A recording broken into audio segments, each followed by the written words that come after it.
오늘은 그 신명기 20장인데요. 20장 19절에서부터 21장 14절까지는 신명기 20장 1절에서 18절까지의 내용을 다시 한번 구체적으로 전쟁에 나갔을 때 어떻게 다시 해야 되는가에 대해서 조금 더 상세하게 적혀져 있는 내용입니다. 19절에서 20절에 보면 전쟁에 나가서 전쟁 점령 지역에 나무 같은 것들이 있으면 두 종류의 나무가 있는데 과목과 수목이 있다는 겁니다. 왜냐하면 과실이 있는 나무, 그리고 일반 나무들, 이 두 가지 중에서 일반 나무들은 잘라서 쓰되 과실이 수목, 그러니까 열매가 있는 나무들은 베지 말라, 이렇게 이야기를 하는 겁니다. 왜냐하면 그 상대방이 그 점령한 지역에서 열매들을 다시 취할 수 있기 때문에 그렇습니다. 그런데 이스라엘에서는 뿐만 아니라 그 가나안 지역에서는 이 큰 나무들을 왜 베라고 했을까요? 왜냐하면 그 큰 나무 옆에는 이방 신상에는 두 종류의 신상이 크게 있죠. 하나는 바알과 아세라. 바알은 돌로 지켜졌고 산당이나 꼭대기 있다면 아세라 상은요 나무로 만들어져 있습니다. 그래서 동네 어귀에 큰 나무들 근처에 또는 나무가 서 있는 그 나무에다가 조각을 해서 그 나무가 서 있는 겁니다. 그래서 나무를 베라는 겁니다. 그래서 어떻게 보면 우상을 제하라는 것입니다. 그러나 그 과실이 있는 나무는 그렇게 퉁치가 크거나 든든하지가 않아요. 그러나 열매가 키울 수 있기 때문에 거기서는 뭐 조각이나 그 옆에 아세라상을 세워 놓을 수 있는 공간이 없었습니다. 그래서 이 큰 나무들은 제하고, 또 그 제하라는 그 이유는 거기 산에 점령을 하거나 이후에 집을 집권할 때 유용하게 쓰일 수 있기 때문에 그렇습니다. 자, 21장에 들어가면 1절부터 9절까지의 내용은 이것도 참 중요한데요. 이게 네가 전쟁터로 들어가서 그 다음에 어떤 하나님께서 주시는 땅을 차지한 땅에 전쟁을 해서 들어가게 될 때에 거기 보면 어떤 사람이 들판에서 혼자 죽게 되어 있어요. 죽어 있는 것을 보게 되었어요. 이것은 누가 죽였는지 밝혀지지 않았거든. 어떻게 하라. 그것에 가장 가까운 성읍에 있는 장로들을 불러서 송아지를 데리고 와서 거기에다가 목을 꺾으라고 했습니다. 여러분 생각해 보시죠. 송아지를 목을 꺾을 수 있겠어요? 잘 못 꺾겠죠. 그래서 후대의 유대 랍비들은 이것을 어떻게 지켰느냐면 도끼로 내리치라고 이렇게 했습니다. 목을 꺾을 수가 없어서. 그래서 목에서 피를 내서 피를 뿌리고 그 다음에 그 송아지 시체 위에다가 손을 씻으라, 이렇게 지금 이야기한 겁니다. 그래서 그 죄가 무죄함을 하나님 앞에 보이게 하는 의식을 행하라, 이렇게 하는 겁니다. 그래서 이유 없이 죽은 들판에서 누군가로부터 죽게 된 것을 몰랐을 때에 그렇게 행하라는 겁니다. 자, 그리고 10절에서부터 14절까지의 내용은 예를 들어서 군대에서 전쟁을 했을 때에 만약에 포로가 생겼습니다. 포로가 생겼는데 그게 남자가 아니라 여자 포로가 되었을 때 어떻게 할 수 있는가? 그 포로 가운데, 여자 포로 가운데 아주 예쁜 포로가 있어요. 저 여자는 포로이지만 아내 삼고 싶다, 뭐 이런 것들. 근데 그런 내용들이 있는 겁니다. 그래서 참 이게 어떻게 보면 좀 잔인하게 보이는데, 그를 12절에 보면 11절, 내가 만일 그 포로 중에 아리따운 여자를 보고 그에게 연연하여 아내를 삼고자 하거든 그를 내 집으로 데려갈 것이요, 그는 그 머리를 밀고 손톱을 베고 또 포로의 의복을 벗고 내 집에 살며 그 부모를 위해 한 달 동안 애곡한 후에 내가 그에게 들어가서 그의 남편이 되고 그는 내 아내가 될 것이요, 이렇게 이제 정해놨다는 겁니다. 머리를 밀고 손톱을 베라는 것은 규정적으로 결단하는 것, 떠나버리는 것, 없애는 것, 이제 과거를 청산하는 그런 의미를 갖고 있습니다. 15절에서부터 17절까지의 내용은 장자의 상속권에 대한 이야기입니다. 어떤 이야기냐면 한 남자가 일부 닫혀져 있었는데 한 남자가 한 14절까지, 14절까지 하죠 뭐. 그래서 이제 15절부터는 사실 뒤로 넘어가는데 제가 우리 팀장들한테는 15, 21장 전체를 다 보냈습니다. 뭐 이야기를 간단하게 하면 이 장자는요, 한 남자에게 두 아내가 있는데 두 아내 중에 한 여자를 아내를 사랑하고 또 다른 한 여자는 되게 보기가 흉해요. 쉽게 말하면 그 야곱의 아내 라헬과 레아는 못생겼죠. 언니지만 이게 라헬은 예쁩니다. 근데 라헬을 좋아했는데 첫날 밤에 자고 일어나니까 이게 레아가 있는 거예요. 예. 그래서 다시 라헬을 위해서 7년을 봉사했던 이 야곱이 맞나요? 맞죠?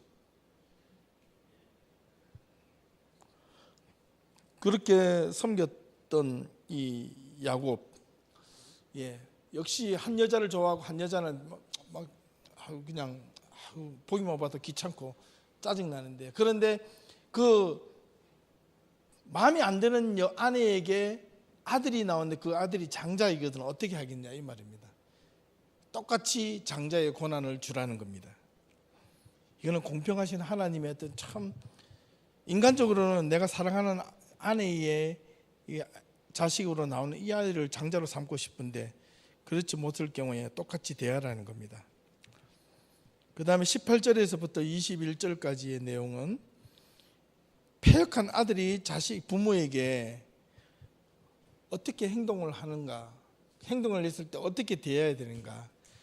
이 18절에 보면 사람에게 완악하고 패역한 아들이 있어 그의 아버지의 말이나 그 어머니의 말을 순종하지 아니하고 부모가 징계하여도 순종하지 아니하거든, 이렇게 되어 있어요.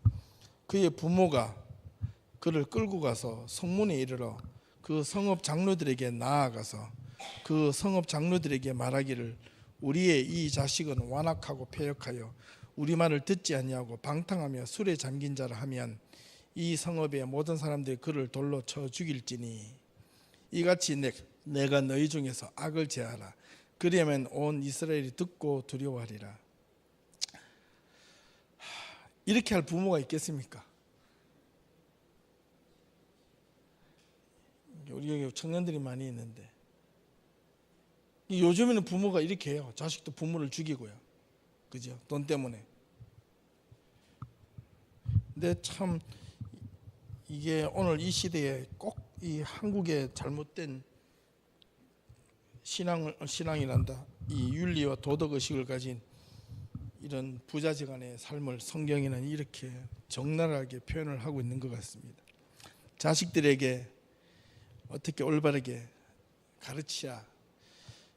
우리 한국식 부모님들은 자녀를 어릴 때 그저 이쁘다, 잘한다, 착하다 뭐 이렇게 뭐 태어나가지고 6개월 때까지는 애가 부모 얼굴도 못 알아본다는데 자기 쳐다본다고 똑똑하다, 엄마는 나를 알아본다 뭐 이런 소리를 하잖아요. 저도 보니까 두 애들 키워보니까 그런 줄 알았어요. 근데 보니까 그게 아니라는 겁니다. 소리를 듣고 그냥 반응을 한다는 겁니다. 제가 몇 번 이야기를 들었는지 모르겠지만은 일본식 교육은 12살 때까지 매를 엄청나게 된답니다. 태어나서부터. 아주 엄하게다가 12살이 지나면 절대로 매를 대지 않는답니다. 그 다음부터 말로 해도 잘 됐는데 한국 사람은 12살 때까지 개망나니 짓을 해도 이쁘다 그럽니다. 철들면 또 바뀌겠지. 철들면 끝난 겁니다. 철이 잘못 들어가지고요, 고철이 되는 겁니다. 이게 심각한 문제입니다. 부모가 자식이 하나밖에 없는 그런 부모들은요, 내 자식이 참 좋다고 그러는데 뭐 요즘 별의별 그 시리즈가 있다. 뭐 헬리콥터 마미, 또 무슨 마미? 뭐라 그랬죠? 뭐 별의별 헬리콥터 마미는 자식 위에서 뱅글뱅글 돌면서 다 본다면서요. 뭐 원격 조종 마미, 뭐 이 별의별. 자식을 하나님의 말씀으로 바르게 키울 수 있으면 참 좋겠습니다. 이게 이제 구체적으로 이루어진 21장의 내용인데 한 번 더 반복할 시간이 있을지 모르는데요. 20장으로 돌아옵니다. 저와 여러분이 오늘 말씀을 시작하기 전에 제가 오늘 인터넷 글을 먼저 좀 이야기를 해주고 시작할까 싶습니다. 이거 좀 비쌀지도 모르는데요. 어느 한국의 어제 어떤 국회의원이 오늘 한국에 지금 일어나고 있는 여러 가지 정치 형태를 보고요, 어,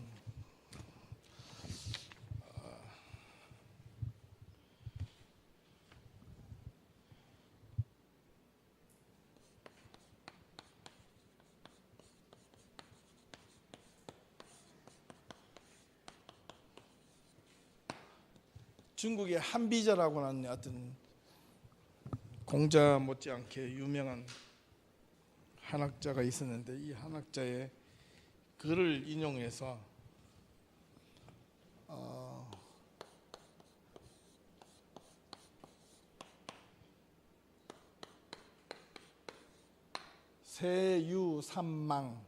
세유삼망이라는 글을 올렸습니다.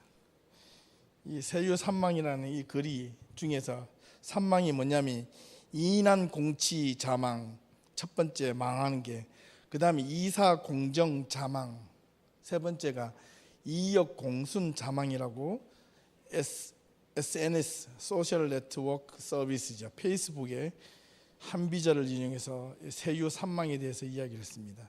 세유삼망은 세상을 망하게 하는 세 가지가 있는데, 첫 번째가 어지러움이 올바른 것을 공격하면 망한답니다. 그 다음에 두 번째가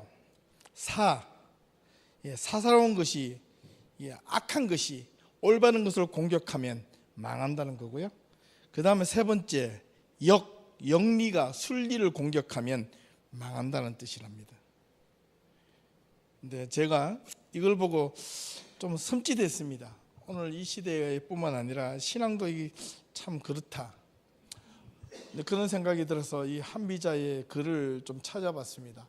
이리저리 찾아보고 읽어보다가 이 한비자에 나오는 이 세유삼망이라는 이 글이 어디서 나오느냐면, 한비자가 쓴 것 중에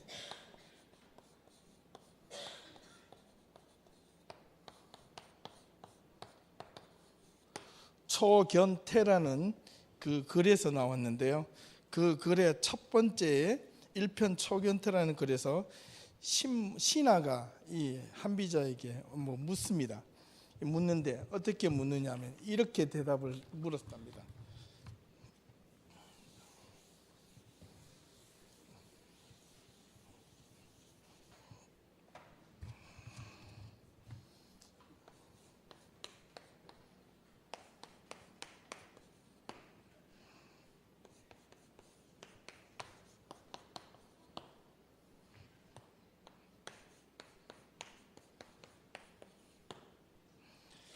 중국인들을 보면 잘 알 텐데,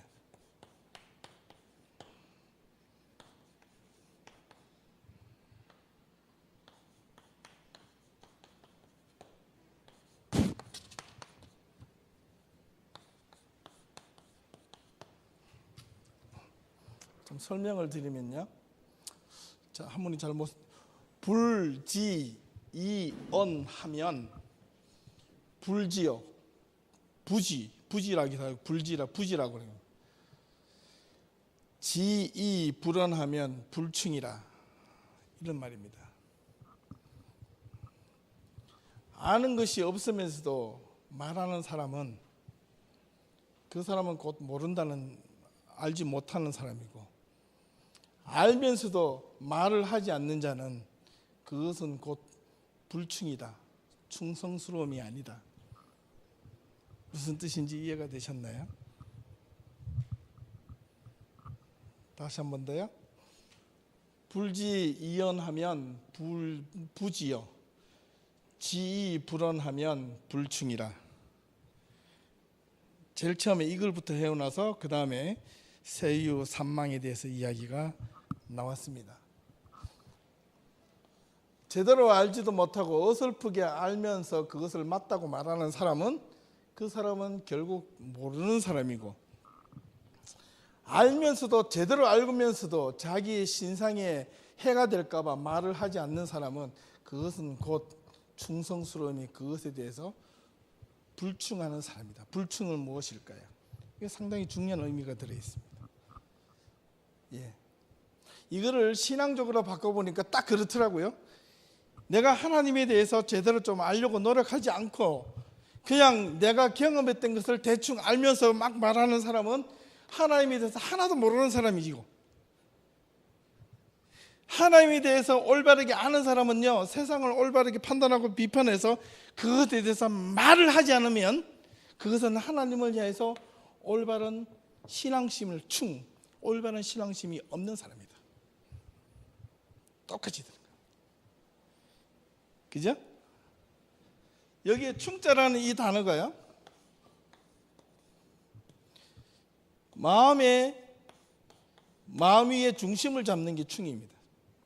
저와 여러분들이 여러분들 마음속의 신앙은 하나님 앞에 충성스러움이 있기 위해서는요, 여러분의 마음의 중심이 하나님을 향해 잡혀 있어야 됩니다. 하나님을 향하여 신앙이 잡혀 있지 않으면 그것은 곧 충이 아니다, 올바른 신앙이 아니다라는 겁니다. 여러분들 마음속에 여기에 과욕이 들어가고 욕심이 들어가면 그거는 곧 불신이다는 거예요. 잘못 믿고 있다는 겁니다. 여기 욕이라고 해서 이 욕은요, 잘못된 게 아닙니다. 결코 건강한 욕심은 좋은 겁니다. 그러나 과욕이 문제인데, 내가 지금 제대로 하고 있는가 하는 걸 자기를 스스로 돌아보고 자기를 생각하지 않으면 이거는 엄청나게 위기와 어려움을 경험할 수 있는 아주 중요한 단서가 여기에 있습니다. 우리는 좀 잘 보셔야 됩니다. 그래서 이런 내용들을 종종 제가 한마디씩 앞으로 좀 계속해서 던지게 될 텐데요, 여러분들 좀 잘 보시고 여러분들 신앙 안에서 잘 좀 마음적으로 잘 가다듬을 수 있기를 부탁을 합니다. 부지이연하면 부지요, 지불언하면 불충이라.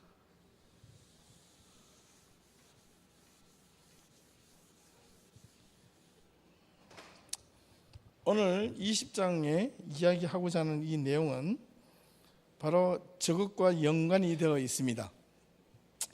첫 번째 보면 20장에 이스라엘 백성들이 성경에는 만약에 적군과 나가서 가나안 땅에 들어가서 싸우게 될 터인데, 싸우게 할 때에 20장 1절에서 4절까지 5절까지, 먼저 3절까지를 봅니다. 내가 나가서 적군과 싸우려 할 때에 말과 병거와 백성이 너보다 많음을 볼지라도 그들을 두려워하지 말라. 애굽 땅에서 너를 인도하여 내신 내 하나님 여호와께서 너와 함께 하시느니라. 너희가 싸울 곳에 가까이 가면 제사장은 백성에게 나아가서 고하여 그들에게 말하기를, 이스라엘아 들으라. 너희가 오늘 너희의 대적과 싸우려고 나왔으니 마음에 겁내지 말며 두려워하지 말며 떨지 말며 그들로 말미암아 놀라지 말라. 너희 하나님 여호와는 너희와 함께 행하시며 너희를 위하여 너희 적군과 싸우시고 구원하실 것이라 할 것이며. 5절 책임자들은 백성에게 말하여 이르기를, 새 집을 건축하고 낙성식을 행하지 못한 자가 있느냐? 그는 집으로 돌아갈지니 전사하면 타인이 낙성식을 행할까 하노라. 포도원을 만들고 그 과실을 먹지 못한 자가 있느냐? 그는 집으로 돌아갈지니 전사하며 타인이 그 과실을 먹을까 하노라. 여자와 약혼하고 그와 결혼하지 못한 자가 있느냐? 그는 집으로 돌아갈지니 전사하면 타인이 그를 데려갈까 하노라 하고, 책임자들은 또 그 백성에게 말하여 이르기를, 두려워서 마음이 허약한 자가 있느냐? 그는 집으로 돌아갈지니 그의 형제들의 마음도 그의 마음과 같이 낙심될까 하노라 하고, 백성에게 이르기를 마친 후에 군대의 지휘관들을 세워 무리를 거느리게 할지니라. 대단히 중요한 이야기를 하고 있는데요, 여러분, 전쟁은 생과 사가 갈려있는 아주 무서운 것입니다. 여기에 전쟁을 하러 나가는 사람의 마음가짐에 대해서도 들어있고, 전쟁을 하러 나갔을 때에 그 두려움을 안고 있는 사람들을 어떻게 할 것인가에 대해서도 이야기하고 있고, 또 다른 측면에서 하나님이 전쟁을 나가기 전에 이스라엘 백성들을 향한 사랑의 배려도 여기에 들어 있습니다. 먼저 첫 번째, 이스라엘 백성들은요 항상 하나님의 명령이 떨어졌을 때만 전쟁을 해야 됩니다. 예언자들과 선지자들, 그 다음에 지도자들을 통하여, 제사장을 통하여 하나님께서 허락하시는 장소에서만 전쟁을 해야 됩니다. 그렇지 않으면 전쟁을 할 수가 없어요. 그런데 고대 이스라엘 외의 근동의 지방에서는 뭐 대장이 고 하면 다 가는 겁니다. 그런데 그렇지 않습니다. 그런데 20장 1절에 다시 돌아가면 내가 나가서 적군과 싸우려 할 때에 말과 병거와 백성이 너보다 많음을 볼지라도 그를 두려워하지 말라. 이건 대단히 의미 있는 말입니다. 내가 싸우러 나갈 때에 무엇이 말과 병거와 백성이 너보다 많을지라도 너는 두려워하지 말라. 첫 번째, 뭐뭐일지라도. 두 번째, 뭐뭐 하지 말라. 이게 중요합니다. 네가 싸우려 할 때에 말과 병거가, 그 다음에 무엇이 많을지라도 너희는 두려워하지 말라. 세 번째, 그렇다면 왜 두려워하지 말라는 거, 이게 중요합니다. 그 당시 이스라엘 백성들은요 광야 40년 동안 광야 생활을 통해서 이제 곧 가나안 땅에 정착하기 일보 직전에 있는 사람들입니다. 이들은 여러 가지 전쟁에 대한 준비가 전혀 되어 있지 않은 사람들입니다. 그렇기 때문에 오합지졸입니다. 단지 그냥 남자들, 건장한 남자들만 있을 뿐입니다. 제대로 된 군대식 훈련을 받지 못했습니다. 그런데 가나안 땅에 들어가서 이제 싸워야 할 때가 있을지도 모릅니다. 그런데 이스라엘 백성들이 하나님께서 출애굽했을 때에 적과 꿀이 흐르는 약속의 땅이라고 말씀하셨던 그 땅이 이스라엘 백성들에게는 모압 평지에서 가나안 땅으로 들어갔을 때는 들어가면 그냥 들어가서 주소 앉아가지고 그냥 살면 되는 줄 알았는데 그것이 아니었습니다. 다시 거기에서 처절한 전쟁과 전투와 싸움이 이루어질지도 모른다는 그런 가설이 여기에 들어 있습니다. 그렇다면 전쟁에 하러 갈 때에 거기에 무엇이 많을지라도 말과 병거와 수만 가지들이 많이 있을지라도 너는 두려워 있을지라도 너희가 보기에 눈에 보기에 그 어떤 것이 너희들 것보다 더 크게 보일지라도 너희들은 두려워하지 말라. 왜? 내가 너와 함께 함이니라. 무슨 의미일까요?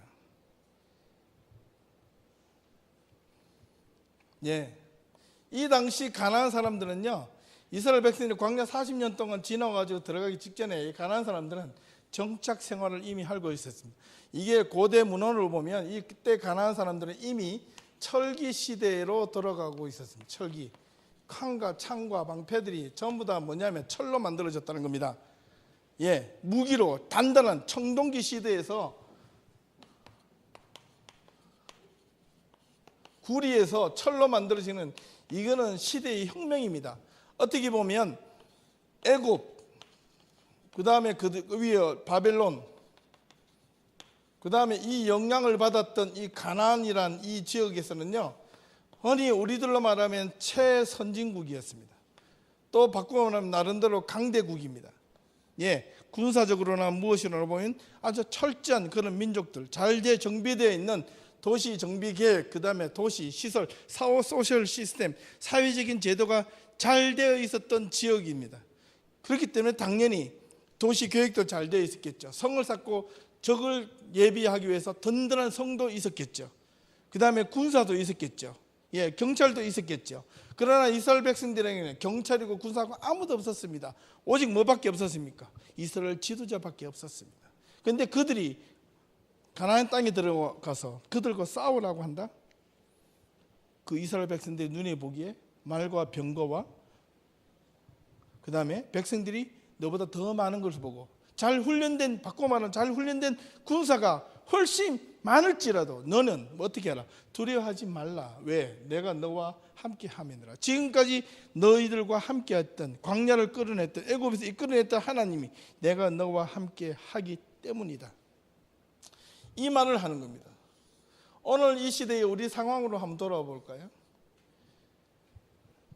여러분, 저와 여러분들이 삶 속에서 어떤 어려움이 경험했을 때, 고난이 있을 때 신앙에 문제가 생겼을 때, 아니면 삶에 문제가 생겼을 때, 여러분 세상에 어떤 고난이 불어 닥쳤을 때, 여러분들 신앙이 좌절되고 넘어져 갈 때, 세상이 더 크게 보일지라도 너희는 그것에 대하여, 세상이 아무리 우리를 향하여 넘어뜨리게 할지라도 우리는 두려워하지 말아야 한다. 왜? 하나님이 우리와 함께 하시기 때문이다. 믿습니까? 이게 필요한데요. 진짜 이렇게 할 수 있을까요?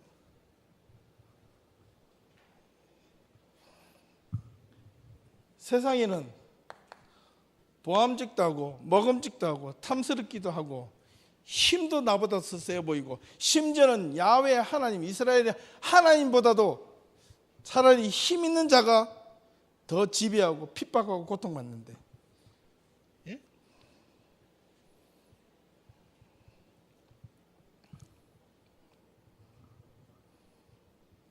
그런 곳에서 어떻게 야훼 하나님 앞에 하나님을 더 함께 하신다고 믿고 두려워하지 않고 그들에게 굴복하지 않을 수가 있겠습니까? 현실적으로 여러분들이 고난이 부닥쳐 있을 때, 고난이, 괴로움이, 절망, 좌절이 세상 앞에서 있을 때, 이해되지 못하는 상황이 나한테 부닥칠지라도 우리는 두려워하지 않고 절망하지 않고 하나님이 우리와 함께 하심을 믿을 수 있겠습니까? 자신 없으세요? 좀 더 진솔하게 하면, 여기서 아멘 아무리 많이 해봐야 여러분 진짜 힘들어질 때 그때 아멘하고 이겨낼 수 있어야 진짜 신앙입니다. 근데 여기는, 교회는 그래서 어떻게 보면 한마디로 말하면 훈련소입니다. 저는 교회는 위로만 받는 것이 아니라 교회가 하나님 앞 말씀으로 세상을 이기는 정병같이 훈련받고 또 훈련받고 또 훈련받고 또 훈련받고 든든한 군인이 되어서 언제 쳐들어올지 모르는 이 외부 세력에 내 자신의 힘을, 믿음의 힘을 키워가는 것이 교회가 되어야 됩니다. 근데 언제부턴가 모르게 교회가 체질적으로 너무 약해졌습니다. 서로 그냥 왜 교회가 이렇습니까? 왜 딱딱합니까? 왜 교회가 이렇게 나아갑니까? 조금 부드럽게 하지, 세상도 이렇게 하지 않는데 왜 이렇게 하드하게 하십니까? 해야지요. 하나님의 말씀이 그렇게 만만한가요? 아닙니다. 여러분, 이렇게 듣고 들어도 세상이 우리를 향해서 얼마나 힘들게 무너뜨리게 할지 모릅니다. 우리는 그것으로부터 우리 자신이 지킬 수 있는 힘은 외부로부터 오는 어떤 하나님의 막 무한한 주시는 어떤 능력이 딴 게 아닙니다. 우리가 지켜가야 될 것은 하나님의 약속된 말씀 붙잡고 가는 겁니다. 예. 영화 보셨죠? 보내진 사람인가요? 신이 보낸 사람. 몇 번 보셨죠? 예, 북한에서 신앙이 있는 영화인데. 다음 주에 한번 보실래요? 그냥 우리 같이. 예? 좀 힘든데 진짜요. 권사님 보셨어요? 보셨죠? 제가 복사해드렸는데 어떻습니까? 거기에서 하나님이 있었어요? 안 보이는 거예요. 북한 사람이 실제로 체험 신앙의 현실이잖아요. 저와 여러분들이 너무 편하게 신앙생활 하는지도 모릅니다. 그 실화를 바탕으로 했는데 진짜 다음 주에 꼭 한번 봤으면 좋겠는데.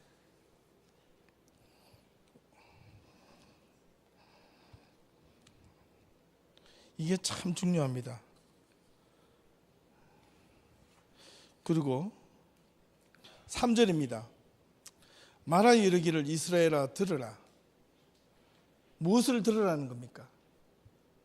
전쟁에 나가서, 전쟁에는 지금요 뭔가 정비가 되고 훈련이 되고 칼과 창을 가지고 나가야 되는데, 그런데 이스라엘아 들으라는 겁니다. 쉐마 이스라엘, 들으라 이스라엘아, 우리 하나님은 오직 하나인 여호와시니 너는 마음을 다하고 힘을 다하고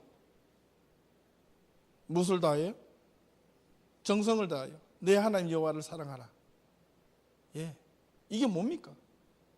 그런데 여기서는 이스라엘아 들으라.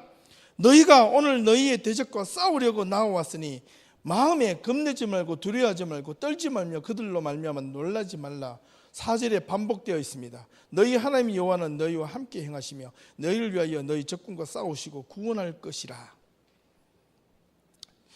고대 이스라엘 외에 그 주변의 지역에 잘 정비된 가나안 같은 데의 군인들은요, 그 당시 군인이 되었다고 해서 직업 군인은 거의 없었습니다. 그래서 군인이 징벌을 받으면 전쟁터에 나가서 싸움을 해서 승리하면 그 남은 전리품들을 다 그 전쟁에 참여한 자들이 우선순위로 나눠 갔습니다. 그런데 이스라엘 백성들은 전쟁터에 나가면 전쟁에서 승리한 전리품을 하나님은 하나도 이스라엘 백성들에게 가져가지 못하게 합니다. 왜냐고요? 그게 다른 겁니다. 가져가지 못하게 한 이유는 전쟁은 누구의 손에 있다? 나에게 있다는 겁니다. 내가 승리했다는 겁니다. 이스라엘 백성들이 출애굽을 해가지고 아말렉과 첫 번째 전쟁에 싸웠을 때 모세가 산 꼭대기에 올라가서 손을 들으면 이스라엘이 이기고 손을 내리면 진다 그랬습니다. 예, 거꾸로 생각해 보십시오. 손을 내리고 가만히 있으면 이기고 올리면 진다, 이렇게 하면 얼마나 좋겠습니까? 예, 누이 좋고 매부 좋고 가만히 앉아 팔짱 끼고 앉아 있으면 전쟁이 이기잖아요. 그런데 손을 들고 한다는 것은 이거는 뭐냐면 고난, 수고, 애스러움, 나의 결단을 이야기하는 겁니다. 여러분 손 양쪽에 들고 보십시오. 초등학교 때 한 번씩 손 들어봤죠? 예, 말 안 들어가지고. 예, 저도 엄청나게 손 들어갔습니다. 예, 주일학교 예배 때 항상 제가 뒤에서 손 들고 서 있었습니다. 왠지 아세요? 예, 떠들다가 첫 번째, 두 번째는 마지막에 목사님이, 그래서 제가 목사가 되는지 모르겠는데 마지막에 그 목사님이 앞에서 축자는 그렇게 멋있어서 따라가서 손 들고 있다가 맨날 선생님한테 꿀밤 맞았던 기억이, 그 다음부터는 항상 축도할 때 되면 그 부장 집사님이 제 옆에 와가지고 딱 이렇게 잡고 서 있어요. 이렇게. 진짜입니다. 이게 초등학교 거의 한 5학년 때까지 그랬던 것 같아요. 예, 그렇게 좀 말썽장이었습니다. 여러분들 손 한번 들어보십시오. 얼마나 이게 처음에는 재밌습니다. 근데 들고 있다 보면 한 5분 있으면 이게 몸이 비틀어집니다. 힘들어서 힘든 게 아니라 손에 이게 피가 없으면 이게 아프죠. 하루 종일 손을 들고 있다는 건데, 그거는요, 아무리 아론과 훌이 옆에서 손을 잡아주고 있다 할지라도 그 모세의 손은 정말 죽을 맛일 겁니다. 그런데 누구를 위해서 손을 내리지 않아요? 이스라엘 백성들을 위해서. 그 잡아주니까 편하겠다. 아닙니다. 전쟁은 하나님께 속해 있다고 하나님이 스스로 말씀하셨기 때문에 가나안에 있는 여러 족속들이 전리품을 전쟁에서 승리해서 전리품을 그 군인들이 취하는 대신에 하나님은 그 전리품을 받은 즉시 다 진멸하라. 너희들이 악하기 때문이다. 그렇게 설명을 하고 있습니다. 예, 이건 참 의미 있는 말인데요. 왜 진멸을 하라고 했었을까? 이건 너무나도 이게 의미가 있는 말입니다. 왜? 탐하면 작은 거 하나라도 탐하지 말라 그랬습니다. 그래서 이스라엘 백성들이 실제로 가나안 땅에 들어가지고 정말 철옹성과 같은 이 여리고성은 너무 쉽게 하나님의 명령에 순종하여 얻었지만은 그보다도 10분의 1도 안 되는 이 조그마한 아이성은 어떻게 됐습니까? 너무나 쉽게 이스라엘 백성들이 만만하게 보다가 대패를 하고 죽었습니다. 누구 때문에? 아간의 범죄 작은 것 하나 때문에. 외투 한 벌과 뭐 조그마한 것 하나를 그냥 갖고 싶어서 전리품에서 싹 훔쳤으면 그거 하나 때문에 이스라엘 공동체가 완전히 무너졌습니다. 하나님은 거기서 준엄한 경고의 메시지가 있는데, 오늘 이 시대에 우리로 말하자면 우리 하나의 공동체가 살려면 여러분 앞에 있는 지도자만 사는 것이 아닙니다. 나는 괜찮아. 아닙니다. 나는 이렇게 조그마한 것 대충 해도 괜찮아.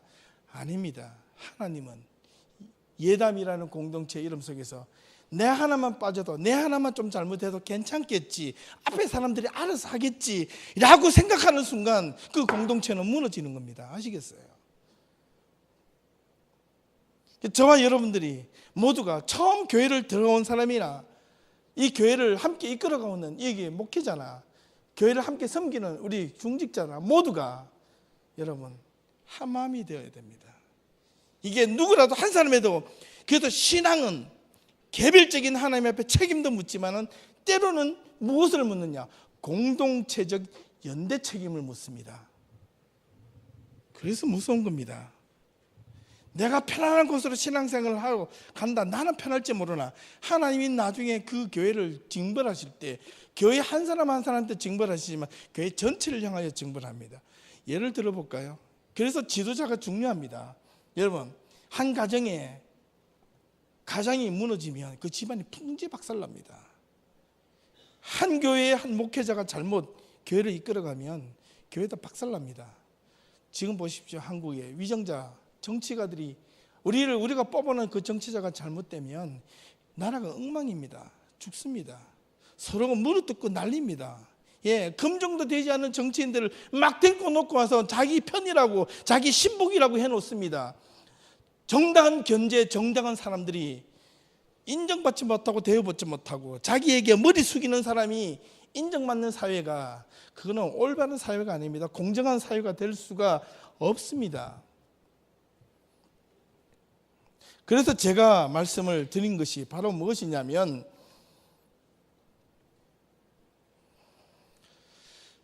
불지이연하면 부지요, 지불언하면 불충이라.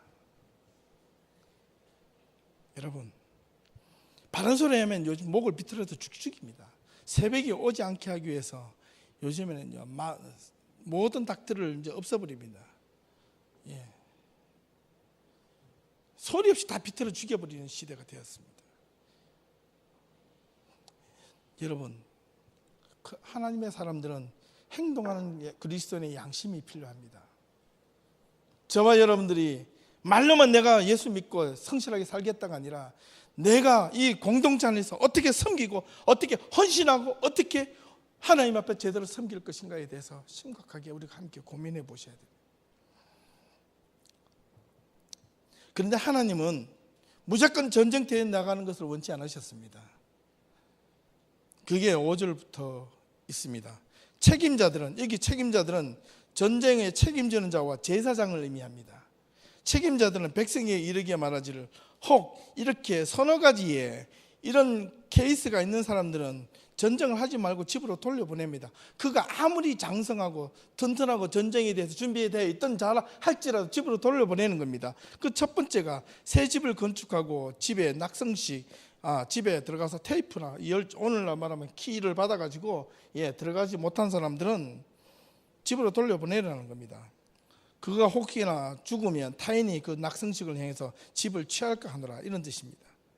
포도원을 만들고 과실을 맺지 못한 자가 있으면 집으로 돌려보내라는 겁니다. 타인이 그 과실을 취할까 하노라. 여자와 약혼하고 결혼하지 못한 자가 있으면 또 돌려보내라. 다른 사람이 그 여자를 데려갈까 하노라. 또 마지막으로 책임자들은 백성에게 이르기를, 두려워서 마음이 허약한 자가 있느냐, 집으로 돌려보내라는 겁니다. 여러분, 전쟁은 무서운 겁니다. 결단이 필요하고 필사즉생, 죽고자 하면 사는 것이 전쟁이고,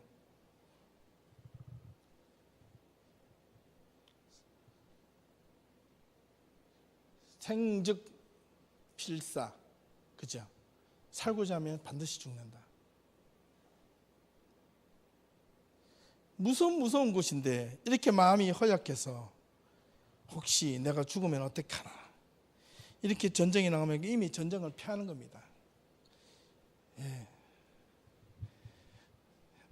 이런 이야기 공식적으로 해도 될는지 모르겠지만 이게 또 나중에 이제 우리 홈페이지에 올라가잖아요. 저는 월드컵을 보면서 참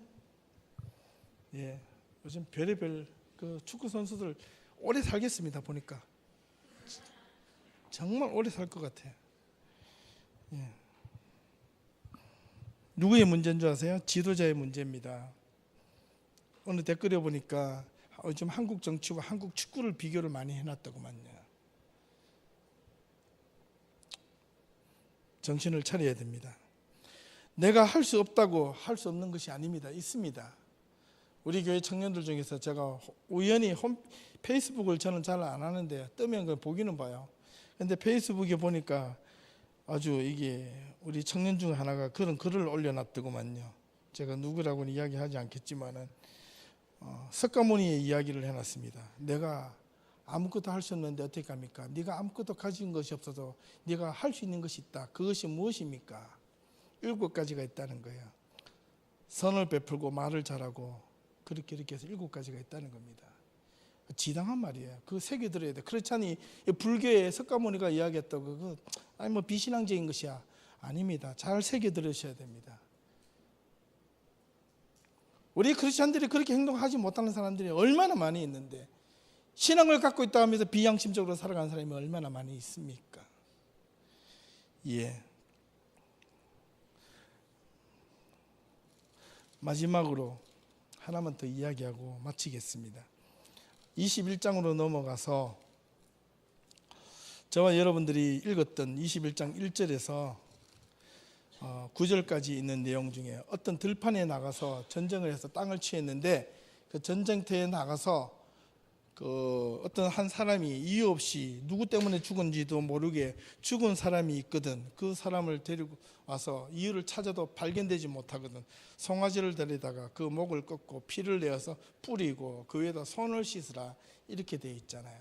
그죠? 그 무슨 뜻이 있냐면 손을 씻다라는 것은 죄를 흘려 보내다는 뜻을 갖고 있습니다. 여러분들이 손을 씻다는 것은 회개하고 세례를 줄 때에 세례는 거듭나게 하다 그런 뜻도 역시 동일하게 담겨져 있습니다. 이것은 옛날 시대에 무엇과 비교하냐면 레위기 16장에 나타나는 여러분들이 잘 알고 있는 그 아사셀이라고 들어보셨나요? 여러분들 하나님 앞에 제사를 드리고 올 때 범죄했을 때 두 마리의 염소를 끌고 옵니다. 하나는 한 마리는 하나님 앞에 바치고 다른 한 마리는 무슨 염소라 그러죠? 아사셀 염소라 그래가지고 광야로 내어보냅니다. 왜 살아있는 염소를 광야로 내어보낼까요? 그는 귀중한 의미를 갖고 있습니다. 이 이스라엘 백성들이 이 송아지를 잡아서 이유 없는 사람에게 그 피가 이스라엘 백성들에게 돌아가지 않기 위해서 의식을 행하는데 송아지를 잡아다가 꺾고 그 피를 주변에 뿌려서 그 손을 씻음으로 인하여 너희들에게 이스라엘 백성들에게 죄가 없다라는 하나님 앞에 고백하는 선언을 하나님이 그렇게 하라고 해 주시는 겁니다. 그렇다면 이 이스라엘 백성들이 또 제사를 지낼 때 두 마리의 염소를 끌고 와서 하나는 하나님 앞에 드리는 봉헌 제물로 바치고 한 마리는 아세셀 염소라 해가지고 밖으로 내어보냅니다. 광야로 그냥 쫓아가지고 내어보내면 산채로. 이 아세셀이라는 이 말 뜻이 아자젤이라는 히브리에서 나오는데 염소를 멀리 내어보내다라는 뜻이 있습니다. 그 말은 그의 염소에게 안수를 해서 내어보내는데 죄를 정가시켜서 죄를 나에게로부터 멀리 떠나보내는 의식입니다. 그래서 살아있는 동물이 멀리 떠나보내면 그것이 언젠가는 어떻게 됩니까? 다른 맹수들에게 잡혀 먹게 되는 겁니다. 예, 산염소, 광야의 염소가 되는 게 아니라 그 염소는 언젠가는 광야에서 새로운 동물들에게 맹수들에게 먹히게 되는 겁니다. 그래서 그 죄가 다른 쪽으로 정가시키기 위해서 아사셀 염소라는 것이 제도가 있었습니다. 그로 인하여 나는 죄가 면제가 되는 겁니다. 성경에는 수많은 곳곳에서 내가 하나님 앞에서 범죄를 저지르고 내가 뭔가 잘못을 저질렀을 때 내가 뭔가 불충한 일을 저질렀을 때 하나님은 우리들에게 그것을 용서받을 수 있는 기회를 주셨습니다. 여러분 그런 기회가 잘못이 있을 때마다 하나님께서 용서받을 수 있는 기회의 자리로 여러분들 언제든지 두려워하지 말고 하나님 앞으로 나올 수 있기를 바랍니다. 그것이 오늘날 이 시대는 바로 십자가입니다.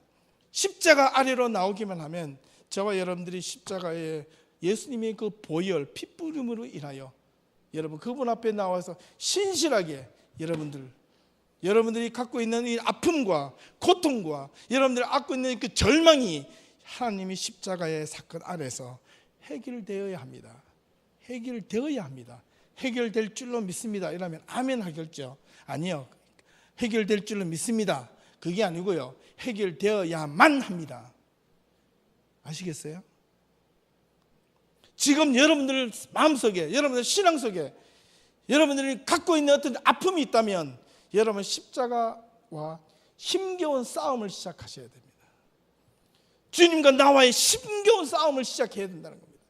이 싸움을 하지 않으면 저와 여러분들은 이것이 바로 전쟁입니다. 이 전쟁은 오늘날 비하면 이 세상에 온갖 유혹과 온갖 이 쾌락이 많은 이 시대에서 그것이 우리가 자칫 잘못하면 우리 신앙이 무너지고 우리의 믿음이 무너지고 우리의 삶이 무너지고 우리가 마음대로 살아가는 이런 더럽고 추한 음란과 이 사탄과 마귀가 무엇입니까? 우리를 파멸시키는 이 현실 가운데 신앙도 똑바로 가지지 못하고 신앙도 올바르게 가지지 못하면 조금 안다고 해서 내가 모든 것들을 다 가르쳐주고 다 이야기하고 이렇게 가야 됩니다, 저렇게 가야 됩니다, 이 믿음입니다, 저 믿음입니다 이라고 떠들어내는 온갖 수많은 거짓 예언자들의 속임수에 빠져가지고 거기에 현혹되는 사람들이 바로 이 전쟁에서 오늘 이 시대 21세기의 전쟁에서 패하는 사람들입니다. 저와 여러분들이 정말 마음을 다지고 여러분들 개인의 문제, 가정의 문제, 여러분이 가지고 있는 여러 가지 문제들이 있다면 먼저 십자가와 함께 문제를 해결하십시오. 해결이 되어져야만 합니다. 이때는 아멘 하셔도 돼요. 해결될 줄로 믿습니다 하면 안 될 수도 있습니다 이런 뜻이거든요. 여러분, 죄의 문제는 본질적인 죄의 문제입니다. 내가 거짓말 몇 번 하고 내가 예배 시간 좀 늦게 오고 이런 것에 대한 윤리고 도덕적인 죄를 의미하는 것이 아니라 본질적인 죄를 의미하는 겁니다. 그 죄의 문제가 저와 여러분들이 하나님 앞에서 해결되지 않으면 신앙생활 몇십 년 다니고 그것이 목회자를 할지라도 하나님 앞에서 구원받지 못한다는 사실입니다. 해결되어져야 됩니다. 해결되어져야만 합니다. 해결되어져야만 합니다. 그래야 우리가 이 세상에, 이 힘든 세상에서 유혹에 빠지지 않고 하나님의 말씀으로 무장이 되어서 이 세상을 당당하게 주님이 나와 함께 하심이라. 그 말씀이 뭡니까? 주님의 말씀이 나를 움직여 가시기에 내가 세상과 흔들리지 않고 싸워 이기겠다는 그 고백이 바로 오늘 이 신명기 20장 속에 들어있는 겁니다. 여러분, 부디 부탁을 드립니다. 이 예담교회는 정말 좀 큰 꿈을 좀 가져보면 어떻겠습니까? 좀 예담은 이 토론토를 좀 살려보는 교회가 되었으면 좋겠습니다. 큰 꿈을 좀 가지시고 비전을 가지시고 여러분, 하나님 옆에 그냥 헌신하는 자가 아니라 정말 진정으로 뭔가 의식을 가지고 생각을 가지고 내가 하나님 앞에서 올바르게 섬기고 살아가겠다는 그런 고백이 우리 예담교회에 더욱더 많이 나타날 수 있기를 주님의 이름으로 부탁을 드립니다. 기도를 드리겠습니다. 하나님, 오늘 주신 말씀을 통하여 다시 한 번 더 우리의 삶을 돌아봅니다. 우리의 믿음을 돌아봅니다. 우리의 생각을 돌아봅니다. 우리 예담 가족이 어느 한 사람이라도 하나님, 나 하나쯤이야 라는 생각을 버리게 하시고 하나님, 여기에 하나님의 몸된 교회가 진정으로 하나님을 올바르게 섬기고 하나님의 교회가 올바르게 이 땅에서 조금 힘들고 어렵을지라도 하나님이 주시는 말씀을 가지고 이 세상을 온전하게 빛과 소금의 역할을 하기 위하여 내가 부닥치고 녹아지는 그런 참된 공동체가 될 수 있도록 도와주시고 하나님의 일꾼들이 많이 이곳을 통하여 나타나게 하시고 나오게 하시고 하나님, 이 험한 이 세상 속에서 온갖 유혹과 지뢰밭과 같은 세상의 수많은 절망들이 산적해 있는 이 시대 속에서 우리가 그 지뢰의 밭을 받지 않고 오직 주시는 하나님의 말씀을 우리 가슴에 품고 나아갈 때 우리가 더욱더 하나님이 주시는 은혜로 삶으로 말씀을 가지고 이 세상을 건강하게 헤쳐나갈 수 있도록 인도하여 주시옵소서. 예수님의 이름으로 기도합니다.